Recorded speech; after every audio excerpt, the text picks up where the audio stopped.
Hi, Dr. Bridget here with another prescription for success. Today I'm going to be talking about behaviour and the purpose of it.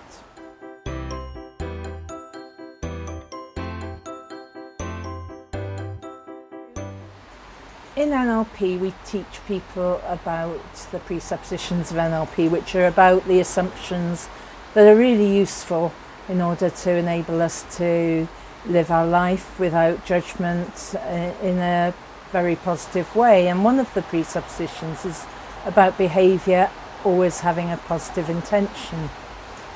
And it's really difficult sometimes to see that positive intention.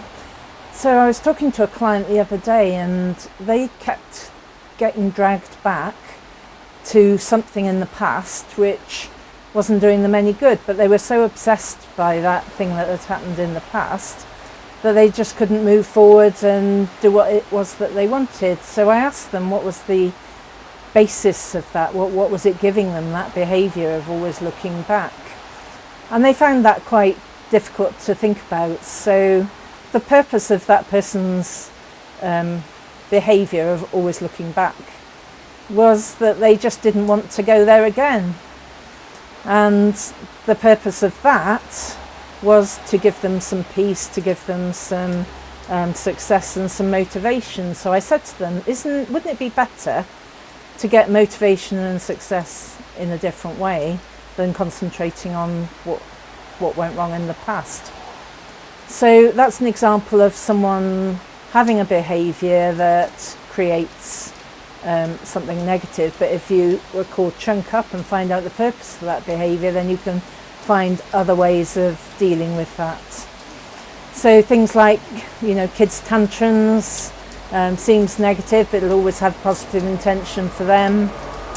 Anger, sadness, any of the negative emotions, there will be a purpose for them, whether that's about making you feel that you're right, whether it's about getting attention, whether it's about showing people what's going on in your world. But if you think about it, if you ask yourself if you're doing any negative behaviour, what the intention is for that, then you can actually find other ways of ticking that intention, if you like.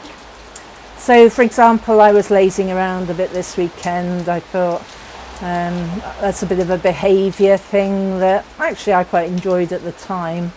Probably not done me any good this morning because I'm less organised than I would like to be. So the purpose of me lazing around this weekend was because I thought I deserved it. I thought I could do with a rest, I could do with a recharge, and then that would make this week go even better.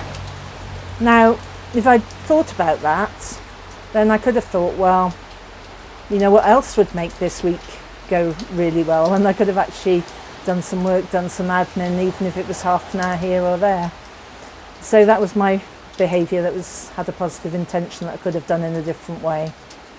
So just have a little think. Have you got something going on that you could find out the positive intention for and then actually create a different behaviour which would be more beneficial to yourself? Let me know. I do free half hours, so if you want to chat anything through, then I'll put the link in the blog below. You can get hold of me on my website or give me a ring. I'm pretty easily available, and sometimes just having that conversation will start you off in a totally different direction. So that's me, Dr. Bridget, with my prescription for success. I'll see you next week, and enjoy analysing your behaviours. Bye.